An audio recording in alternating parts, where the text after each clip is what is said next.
नमस्कार दोस्तों। तो आज हम इकोनॉमिक्स का फर्स्ट चैप्टर पढ़ने वाले हैं जिसका नाम क्या है, अर्थशास्त्र एवं इसके विकास का इतिहास। तो क्लास को शुरू करने से पहले हम इसके बारे में जान लेंगे कि अर्थशास्त्र क्या है, अर्थशास्त्र किसे कहते हैं, आखिर इसके विकास की हमें ज़रूरत पड़ी क्यों, अर्थव्यवस्था क्या है, अर्थशास्त्र क्या है और इसे हमें पढ़ना क्यों होता है। ठीक है, अगर पहली बार आप चैनल पर विजिट करते हैं तो चैनल को सब्सक्राइब करके हो सके जितना अपने बच्चों अपने दोस्तों के पास इस वीडियो को शेयर कर दीजिए। और आप मैथ पढ़ना चाहते हैं तो लाइव क्लासेज एवरीडे 7:15 से 7:30 से स्टार्टेड हो जाती है और आपको लगभग 1 से 1.5 घंटा तक क्लासेज चलेगी। तो आज लगभग 2 घंटे क्लासेज चलेगी, 2 घंटे से ऊपर, क्योंकि आज हम त्रिकोणमिति का सेकेंड चैप्टर भारतीय भवन से बनाने वाले हैं। तो 1 से लेके क्वेश्चन नंबर 31 तक, अगर लाइट नहीं करती है तो 31 तक इसको हम सॉल्व करेंगे। तो चलिए अब बिना देरी किए हुए क्लास को हम स्टार्ट करते हैं। अब देखिए पहला क्या दिया हुआ है कि अर्थव्यवस्था क्या है।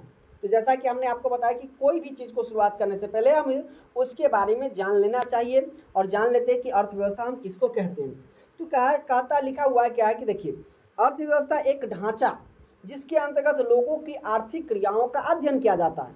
मान लिया जाए कि अर्थव्यवस्था, जैसे हम लोग कोई काम करते हैं तो क्यों करते हैं काम, अपने घर परिवार चलाने के लिए। तो वही अर्थव्यवस्था कहलाता क्या है कि एक अर्थव्यवस्था एक ढांचा है जिसके अंतर्गत लोगों की आर्थिक क्रियाओं का अध्ययन किया जाता है। अब आर्थिक क्रिया क्या होती है, तो देखिए आर्थिक क्रिया जैसे हम लोग काम करते हैं तो आर्थिक क्रिया जो कोई भी काम करते हैं तो क्यों, हम अपना परिवार चलाने के लिए, परिवार को चलाने के लिए, ताकि हम बेहतर से बेहतर हम अपना जीवन लाइफ स्टैंडर्ड को हम बेहतर कर सके। तो वही आर्थिक क्रियाओं का अध्ययन ही क्या कहलाता है, अर्थव्यवस्था कहलाता है। अब क्या कहता है कि विकास के लिए, ठीक है, अब देखिए इसमें क्या है कि विकास के लक्ष्य भिन्न भिन्न एवं परस्पर विरोधी है। कैसे, मान लीजिए कि विकास के लक्ष्य भिन्न भिन्न हो सकते हैं। अपने हम अपने विकास के लिए कुछ अलग काम कर सकते हैं, आप अपने फ्यूचर को बेहतर बनाने के लिए आप कुछ और अलग कर सकते हैं। तो वहीं पर लिखा गया है कि देखिए क्या कहता है कि प्रत्येक व्यक्ति या समूह के विकास के लक्ष्य भिन्न भिन्न हो सकते हैं। मान लीजिए कि हमारा लक्ष्य कुछ और है, आपका लक्ष्य कुछ और है, और जो क्लास 10th में अगर आप लोग पढ़े तो आपका मेन लक्ष्य क्या है कि बोर्ड एग्जाम अभी आपका लक्ष्य है और बेहतरीन ढंग से हम पढ़े ताकि हम बोर्ड एग्जाम में अच्छा से अच्छा स्कोर कर पाए। तो आप लोगों का मेन लक्ष्य ये है। लेकिन जो व्यक्ति कमाते हैं, जो व्यक्ति को घर चलाना है, उनका लक्ष्य क्या है कि मेन लक्ष्य है क्या कि पैसे कमाना। अब चाहे वो काम उनका क्रिया अलग अलग भी हो सकता है, ठीक है, कोई मजदूरी करता है, कोई डॉक्टरी करता है, कोई वकालत करता है, कोई नेतागिरी करता है ना, कोई बिजनेस करता है, कोई टीचर की नौकरी करता है। बहुत सारे ऐसे हैं कि भिन्न भिन्न काम कर सकते हैं और कई बार इनकी प्रकृति परस्पर विपरीत भी हो सकती है। अब मान लीजिए कैसे, तो एक के लिए विकास का लक्ष्य दूसरे का विनाश का कारण भी बन सकता है। मान लीजिए कि अगर किसी चीज़ से हमारा विकास हो रहा है तो हमें कहता कि हर एक सिक्के की 2 पहलू होती है। तो अगर कोई चीज़ हमारे लिए हमारे हित में है तो वो कहीं ना कहीं किसी और के अनहित में चला जाएगा। अब जैसे उदाहरण के लिए हमने यहाँ पर लिख दिया है कि जैसे हम नदी पर बांध बनाते हैं, तो नदी पर बांध बनाते हैं क्यों, क्योंकि हमें विद्युत चाहिए ताकि हम घर में फैक्ट्रियाँ चल सके, पंखे चल सके, बिजली, ताकि हर घर में बिजली का योजना पहुंच सके। लेकिन वहाँ के किसानों को क्या कर दिया जाएगा, विस्थापन कर दिया जाएगा। तो मान लीजिए कि अगर बांध बनाना है तो हमें क्या चाहिए, जगह चाहिए, ज़मीन चाहिए। ज़मीन और जगह हमें कहाँ से चाहिए, किसान से चाहिए। तो किसान से हम क्या करेंगे, अगर उसका ज़मीन हम लेंगे तो क्या वो विस्थापित हो जाएगा, उसको दूसरी जगह भेजना पड़ेगा। यानी उससे जो वहाँ पर जो वो फसल उगा रहे थे, उसकी जो जीविका चल रही थी, तो वो क्या हो गया कि एक का तो विकास हुआ परंतु एक का क्या हो गया, अनहित हो गया। हित के कारण एक क्या हो गया, अनहित। अब जैसे अभी आप समझ रहे होंगे, आप जानते हैं कि कागज और पेंसिल जो भी है ये सब किससे बनाया जाता है, पेड़ पौधे से बनाया जाता है। तो हम अपने विकास के लिए पेड़ पौधे की कटाई कर रहे हैं, लेकिन दिन प्रतिदिन क्या होती है, अभी आप देख रहे हैं टेम्परेचर कितना हाई चला जा रहा है। ये हर एक साल, प्रत्येक साल अपने रिकॉर्ड को तोड़ते जा रही है और दिन प्रत्येक साल क्या हो रहा है, ये गर्मी हाई होते जा रही है। इसलिए कहा जाता है कि पेड़, अब देखिए पेड़ के काट रहे थे क्योंकि हमें चाहिए कागज पेंसिल, लेकिन एक और क्या हो रहा है कि पर्यावरण दूषित हो रही है, जिसके कारण समय पर वर्षा नहीं होती है, गर्मी में अकाल गर्मी पड़ती है, कहीं कहीं देखते हैं कि अकाल पड़ जाता है, बारिश नहीं होती है। तो ये सब कहीं ना कहीं एक और हर एक सिक्के की 2 पहलू होती है। अगर एक तरफ अगर विकास है तो दूसरे तरफ क्या होगा, वो विकास नहीं आपको नजर आएगा। इस बात की तो है, ठीक है। अगर हम आगे पढ़ते हैं तो देखिए आगे क्या दिया हुआ है कि आय के अतिरिक्त अन्य कारक जो हमारे जीवन में महत्वपूर्ण भूमिका निभाते हैं। अर्थव्यवस्था में हमें मुख्य रूप से पैसों के बारे में पढ़ना है कि किस प्रकार से पैसा कमाया जाता है, किस प्रकार से उसे अर्थव्यवस्था में व्यवस्थित ढंग से क्रमानुसार हम उसको देखते हैं, और अर्थव्यवस्था से ही पता चलता है कि कोई देश कितना विकास कर रहा है। ठीक है, तो वही कह रहा है कि आय के अतिरिक्त अन्य कारक जो हमारे जीवन में महत्वपूर्ण भूमिका निभाते हैं। अब जैसे कि एक ऐसी प्रक्रिया, यहाँ पर आप देख सकते हैं कि एक ऐसी प्रक्रिया जिसके द्वारा एक अर्थव्यवस्था की वास्तविक प्रति व्यक्ति आय दीर्घ अवधि में बढ़ती है। अब मान लिया जाए कि अगर कोई बिजनेस करता है, तो बिजनेस अगर लगाया तो शुरुआत में क्या होगी, उसको इनकम कम होगी, लेकिन वो एक संगठन, एक ऑर्गेनाइज करके उस उत्पादन को, उस प्रोडक्ट को अगर वो बेहतर तरीके से सेल कर पाता है, एक सेलर के लिए अगर सेलर से अच्छा से सेल कर पाता है, तो दीर्घ आय तक क्या होगी, उसकी अवधि आय क्या होगी, बढ़ेगी। तो आर्थिक विकास के लिए साक्षरता की अनिवार्यता क्या होना चाहिए। तो अगर हमें कमाना है बेहतरीन ढंग से, तो उसका भी कुछ नियम है कि ऐसे तो नहीं कि सो के उठे और हम कमाने लगे। तो कहता है कि इससे ज्ञान व दक्षता की प्राप्ति होती है ना। ज्ञान व दक्षता, हमें कहाँ पर किस प्रोडक्ट के बारे में किस प्रकार से कस्टमर से बातें करनी है। ठीक है, अगर बिजनेस हम लगाते हैं, फैक्ट्रियाँ बैठाते हैं, तो रोजगार का स्तर क्या होता है, बढ़ता है। नई तकनीकों का प्रयोग कर वो स्तर को बढ़ाता है। मान लीजिए कि अब पहले क्या होता था कि पारंपरिक तरीके से काम किया। अब जैसे खेती है, तो खेती पहले हल पहले उससे किया जाता था, लेकिन अब वही उठ के चला गया तकनीक पर। अब हम क्या चीज़ से करते हैं, ट्रैक्टर से सिंचाई करते हैं। तो वही क्या, तो लोगों में स्वास्थ्य, पर्यावरण आदि के प्रति जागरूकता बढ़ती है। नए नए उद्योगों को स्थापित करने की क्षमता बढ़ती है। अब किसी भी देश या राज्य के विकास के लिए जब तक कि नए नए उद्योग उस राज्य या उस देश में स्थापित नहीं किए जाएंगे, तब तक वह देश कभी भी आगे नहीं बढ़ सकता है। ठीक है, चलिए अब हम आगे देखते हैं। तो आगे क्या कह रहा है कि देखिए कि एक देश की आय क्या है। अब देश की आय का हम गणना किस प्रकार से कहते हैं, तो देश की आय का गणना कहता है कि किसी देश की आय उस देश के सभी निवासियों की आय है। मान लीजिए कि हम लोग भारत देश में रहते हैं, तो भारत देश की आय क्या है, तो यहाँ जितने निवास कर रहे हैं लोग। ठीक है, अब मान लीजिए किसी फैमिली, अगर भारत को अभी हम छोड़ देते हैं, एक फैमिली का उदाहरण लेते हैं, तो आपकी फैमिली की आय क्या है, तो आपके जो पापा कमाते होंगे वही आपकी फैमिली की आय हो जाएगी। तो वही हो गया कि देश की आय क्या है, तो देश के अंतर्गत, देश के अंदर में रह रहे जितने भी लोग हैं, जितने भी देश की पॉपुलेशन है, उसकी जितनी आय है वही क्या है, हमारी देश की आय है। कहता है कि इसमें हमें देश की कुल आय ज्ञात होती है। अब देश की कुल आय हम कैसे निकालते हैं, तो देश की कुल आय बराबर आपका क्या होता है, देश की औसत आय की गणना करना। तो प्रत्येक देश के लिए औसत आय की गणना अंतर्राष्ट्रीय मुद्रा डॉलर में की जाती है। अब देखिए होइएगा कि भारत का क्या है कि किसी भी, क्योंकि क्या है, डॉलर, ये सभी देश में एक्सेप्ट किया जाता है, इसलिए किसी भी देश की राष्ट्रीय आय की गणना क्या चीज़ में किया जाता है, अंतर्राष्ट्रीय मुद्रा डॉलर में किया जाता है। ठीक है, अब हम आगे पढ़ते हैं। तो कहता है कि एक विकासशील और एक विकसित देश की मुख्य विशेषता क्या है। आप लोग सुने हुए कि हमारा देश विकासशील देश है, भारत प्यारा देश, ये क्या है, विकासशील है। वही अगर हम अमेरिका की बात करें, कनाडा की बात करें, रूस की बात करें, जापान की बात करें, तो ये सब क्या है, एक विकसित देश है। तो उस विकसित देश और हमारे जैसे देश में किस प्रकार का अंतर है, और हमें किस प्रकार से सुधार करना चाहिए ताकि हम एक बेहतर विकसित देश की ओर अग्रसर हो सके। अगर हम बात करें कि विकसित देश, तो विकसित देश की क्या क्या तकनीक है, देखिए। तो विकसित देश क्या कहता है कि विकसित देश नई तकनीक व विकसित उद्योग। अब विकसित देश है वो नई नई तकनीकों को क्या करता है, बनाता है, और वह उसको उद्योग में यूज करता है।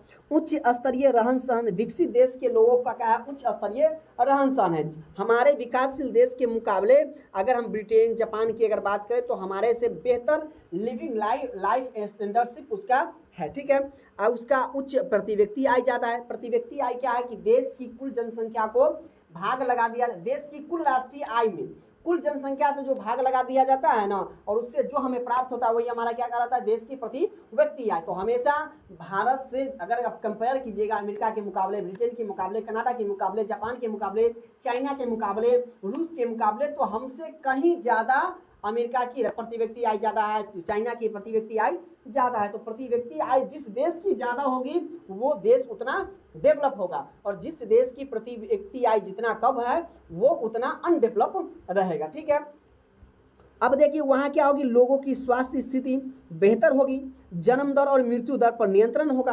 अब वहाँ पर देखिए, अब जैसे अभी दुनिया का सबसे महंगा इलाज और सबसे घातक इलाज कौन है, कैंसर है।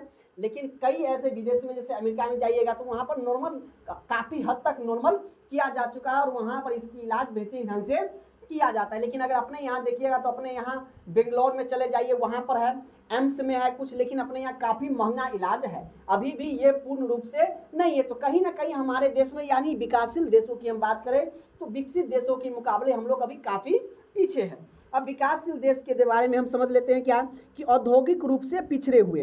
अब जैसे अपने भारत की बात करें और अपने भारत को छोड़कर हम बिहार की बात करें, तो अगर भारत में 28 राज्य है तो सबसे निचले पर हम देखते हैं, सबसे आखिरी पायदान पर अपना बिहार है। तो सबसे मेन मुद्दा क्या है भारत बिहार को पीछे होने का, कि वहाँ बिहार में अपने यहाँ एक भी बड़ी फैक्ट्रियाँ नहीं है। जब तक बड़ी फैक्ट्रियाँ नहीं होगी तो सरकार का इनकम नहीं होगा, राजस्व नहीं होगा, जिसको हम लोग क्या कहते हैं, टैक्स, है ना। तो सरकार का सबसे बड़ा टैक्स कहाँ से आ जाता है, राजस्व कहाँ से आता है, फैक्ट्रियाँ रहेगी तो वहाँ से आती है। लेकिन अपने यहाँ कोई ऐसी फैक्ट्रियाँ है नहीं, जिसके कारण यहाँ के लोग बेरोजगार रहते हैं और रोजगार करने के लिए कहीं अन्य राज्य, अन्य शहरों पर निर्भर होता है। तो दूसरे जगह कमाएगा तो क्या टैक्स भी दूसरे जगह देगा।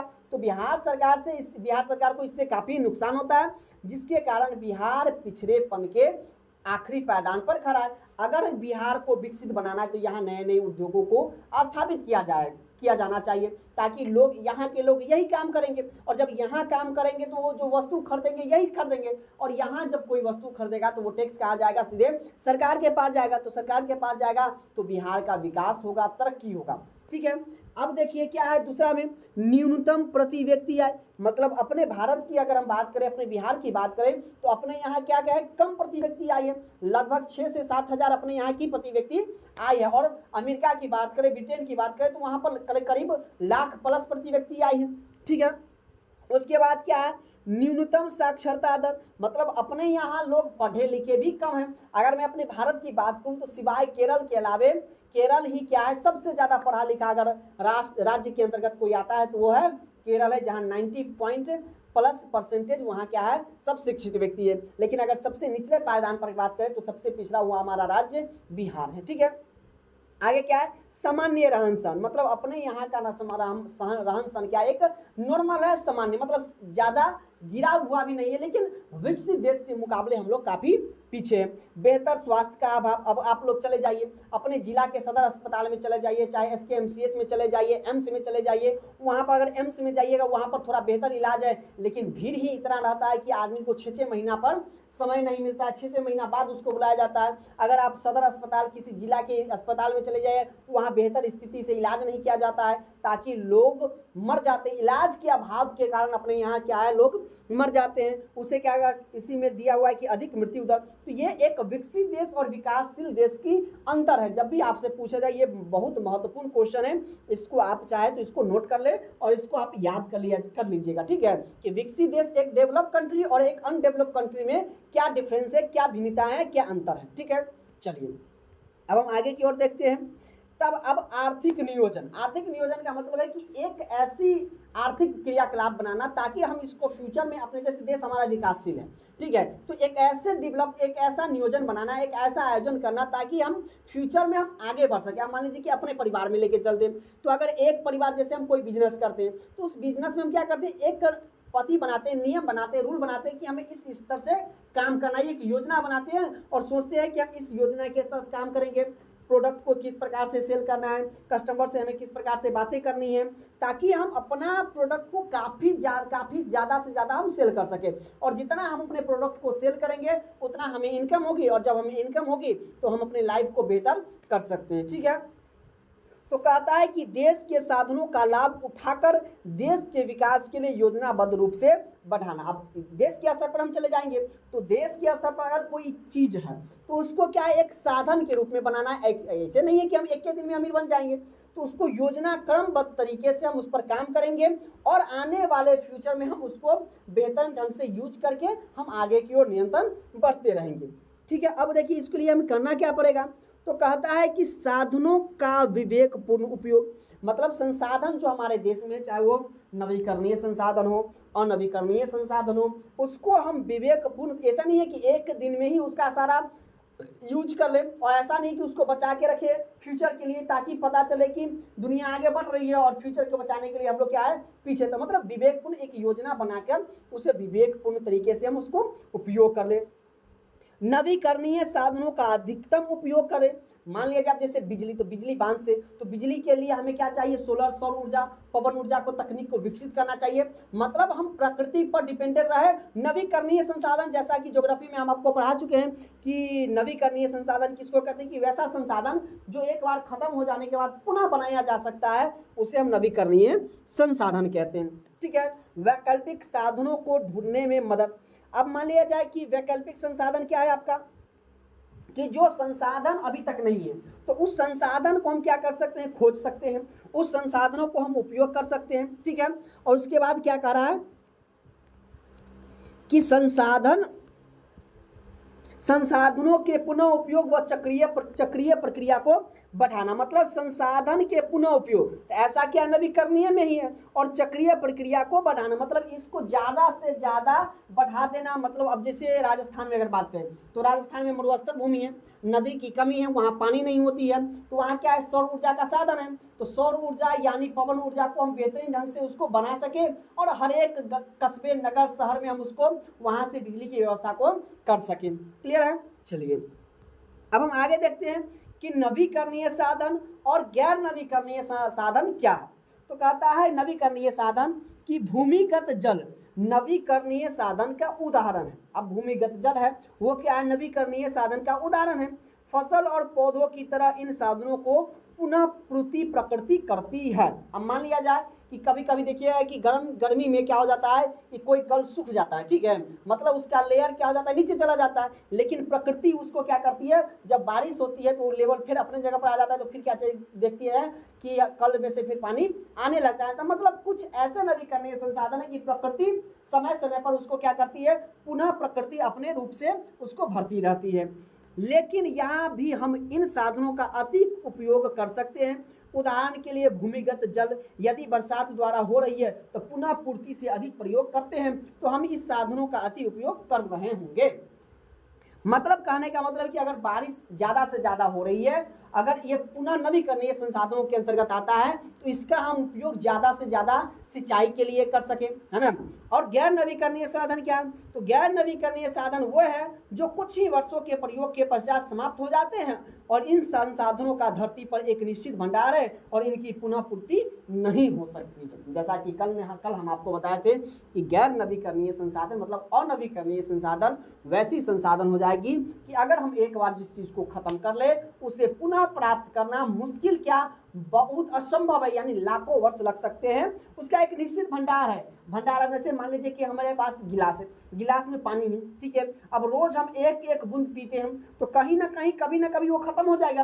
अगर उसमें भरेंगे नहीं, अगर वो गिलास में अगर एक एक बूंद हम पिएंगे तो क्या होगा, भंडार है, तो भंडार में से वो कहीं भी ना कभी तो खत्म होगा ही। तो उसी प्रकार के वैसे संसाधनों को हम गैर नवीकरणीय, यानी दूसरी भाषा में हम उसको क्या कहेंगे, गैर नवीकरणीय और नवीकरणीय संसाधन कहते हैं। क्लियर है। तो आज का बस यहीं पर ख़त्म होता है। इसका हम पार्ट 2 भी लाएंगे। तो आपको एवरीडे और मैथ क्लास के लिए आप हमसे 7:15 में जुड़ जाइए। आज की क्लासेस लंबा होने वाली है, तो आप ज़रूर हमसे जुड़े मैथ के क्लासेस के लिए। और भारतीय भवन से रिलेटिव हम आपको पढ़ाने वाले, भारतीय भवन किताब से। और जब ये ख़त्म हो जाएगा तो फिर हम NCERT से फिर लाएंगे। ओके।